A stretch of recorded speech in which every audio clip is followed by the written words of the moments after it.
Selamat datang di webinar diskusi online bersama Pendeta Esra Soru. Dalam webinar ini, kita mengadakan diskusi dengan cara yang berbeda. Anda akan diberikan kesempatan untuk bertanya dan mengangkat topik-topik yang ramai dibahas mengenai Kristenan. Berikut adalah cuplikan video dari diskusi-diskusi yang kami lakukan setiap Senin 2 minggu sekali jam 7 malam. Dan bagi Anda yang ingin mendaftar, silakan Anda bisa klik link yang tertulis pada caption. Jangan lupa untuk klik dan subscribe YouTube channel Pijar TV.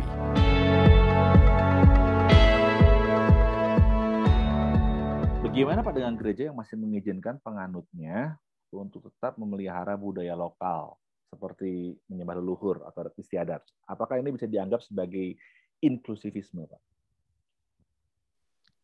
Itu lebih kepada sinkritisme, ya, daripada inklusivisme.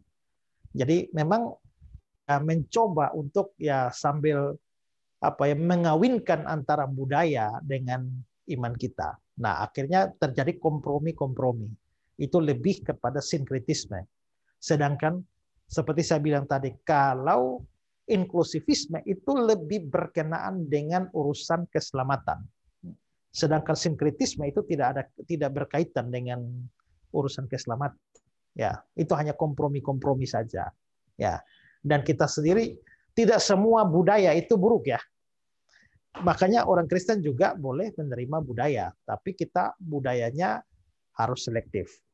Tidak bisa menolak semua budaya, tidak bisa terima semua budaya. Seleksinya kita dari Alkitab. Artinya budaya-budaya yang bertentangan dengan Alkitab, ya seperti penyembahan kepada arwah leluhur dan sebagainya, itu kan sudah jelas bertentangan. Itu tolak. Tapi kalau yang tidak bertentangan, ya nggak ada masalah. Ya, nah memang ada satu gerakan yang terjadi. Saya nggak tahu di daerah yang lain, tapi ya misalnya di dalam teologi di Timur sini ini adalah mengembangkan teologi budaya. Ya, teologi budaya dengan percaya bahwa sebenarnya ada sidik jari Allah itu sudah ada dalam kebudayaan manusia. Nah, makanya tadi yang saya kutip pandangan Dr. Eben Nubantimo, mantan ketua sinode itu yang sekarang sudah di Satya Wacana atau Duta Wacana, itu kan dia menulis buku Sidik Jari Allah dalam budaya. Lalu dengan kata lain kita bisa menelusuri keberadaan Allah di dalam budaya-budaya kita. Lalu dia mengangkat contohnya begini, bahwa Yesus Kristus itu dikenal sebagai anak domba Allah. Lihatlah anak domba Allah yang menghapus dosa dunia. Ya memang disebut Yesus Kristus disebut anak domba ya karena memang anak domba itu familiar di Israel sana. Tapi tidak cocok di Timur karena orang Timur hampir-hampir tidak pernah lihat domba. Ya.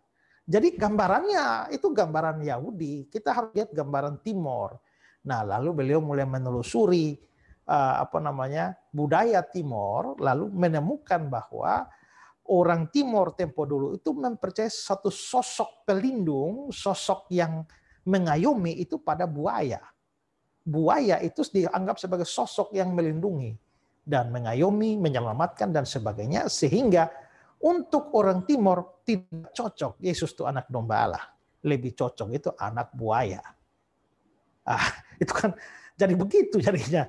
Ya, makanya saya bilang ini namanya kebablasan. Karena apa? Karena kita memang namanya kontekstualisasi. Kita memakai budaya untuk membawa orang berjumpa dengan Kristus. Itu benar. Ya. Masalahnya kita ini sudah jumpa Kristus. Lalu kenapa dibawa lagi kepada budaya-budaya itu? Budaya itu sebagai jembatan untuk bertemu Kristus. Kita sudah ketemu Kristusnya dibawa ke belakang.